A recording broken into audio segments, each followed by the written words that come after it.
in a peaceful village called Noorabad, where the morning sun warmed the earth and the breeze carried the scent of fresh roti and wildflowers, lived a kind and wise woman named Grandma Haleema. She was well known in the village, not just for her sweet, date-filled cookies or her gentle voice, but for her heart that overflowed with love and Islamic wisdom. Every morning, her grandson Yusuf would come running into her courtyard, eager to spend time with her before heading out to play. That day was no different.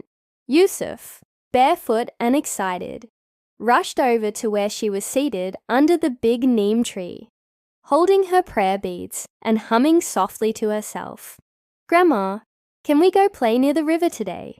he asked, his eyes twinkling with the joy only an 11-year-old could hold. She smiled, placing her hand gently over his head. "Of course, my dear. But before you run off, come sit with me a moment. I have something important to tell you today. Something the Prophet taught us about the power of kindness." Yusuf flopped down beside her, curious. Just then, 3 more children appeared. Ayan, brave and a bit wild. Fatima, quiet and smart. And Bilal, the observant one who often saw what others missed. "Come, children," Grandma Haleema called out. "This is a lesson for all of you." They settled around her, and she began to speak in that soft, story-like tone that always held their attention. Our beloved Prophet Muhammad once said, "Kindness is a mark of faith, and whoever is not kind has no faith." You see, being kind isn't just about being nice when it's easy. It's about being merciful when it's hard. Want to hear a story from when I was a little girl? All 4 nodded eagerly. "There was a man in this very village named Bashir," she said.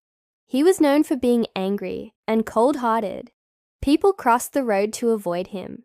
But one Ramadan, my grandmother sent me to give him a basket of dates."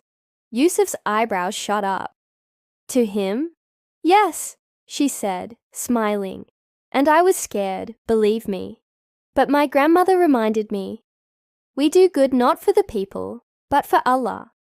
So I walked up to his door, said salam, and handed him the basket. He looked at me with hard eyes and said, 'Why are you giving this to me?'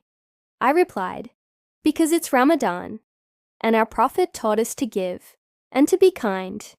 She paused, letting the words sink in. He didn't say anything then. But 2 weeks later, he came to the masjid for the first time, and after Eid, he told the imam, "That little girl's kindness broke something open in me."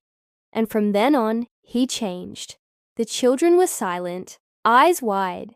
Grandma Haleema leaned in. "Kindness, children, is like water, soft, but it wears through stone." Later that day, Yusuf and his friends made their way to the river, laughing and chasing each other through the grass. As they reached the riverbank, they saw a boy sitting alone.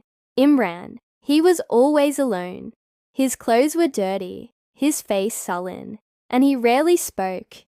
Everyone avoided him, even the adults. "Let's just play further down," Ayan whispered.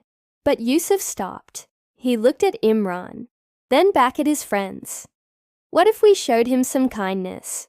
Fatima hesitated, then said, "Like your grandma's story." Yusuf nodded, pulled a piece of roti from his satchel and walked over. "Salam, Imran.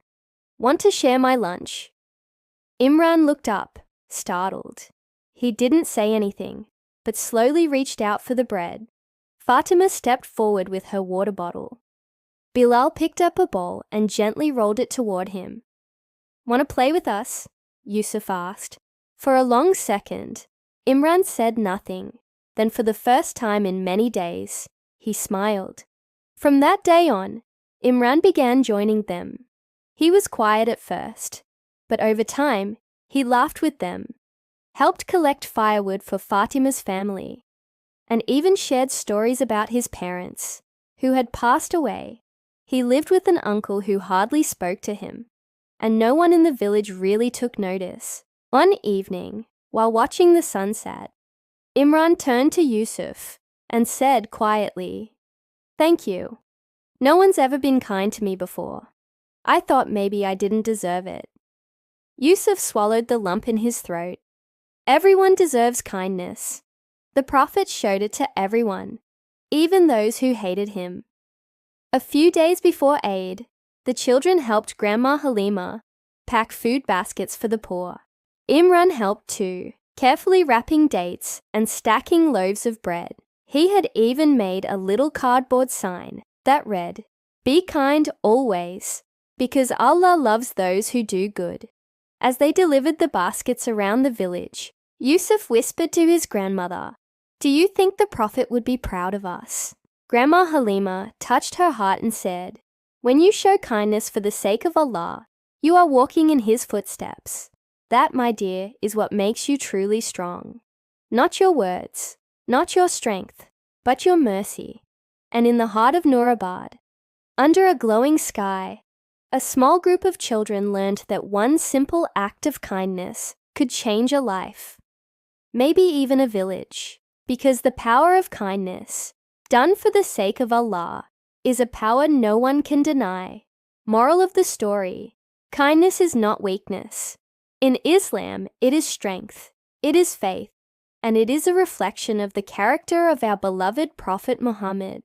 A small act of kindness, done sincerely for the sake of Allah, can heal a heart, build a bridge, and even turn darkness into light. Never underestimate the power of a good word, a warm smile, or a helping hand. Du'as to teach children about kindness. Dua for good character. Allahumma hassin khuluqi, kama hassanta khalqi. Allahumma hassin khuluqi, kama hassanta khalqi. O Allah, beautify my character, as you have beautified my appearance. Hadith, Ahmad. Dua for softness in the heart. Allahumma aj'alni layyin al-qalb, hasan al-khuluq. Allahumma aj'alni layyin al-qalbi, hasan al-khuluq.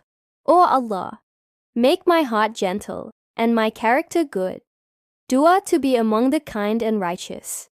Rabbi ij'alni min al-muhsinin. Rabbi aj'alni min al-muhsinin. My Lord, make me among the doers of good.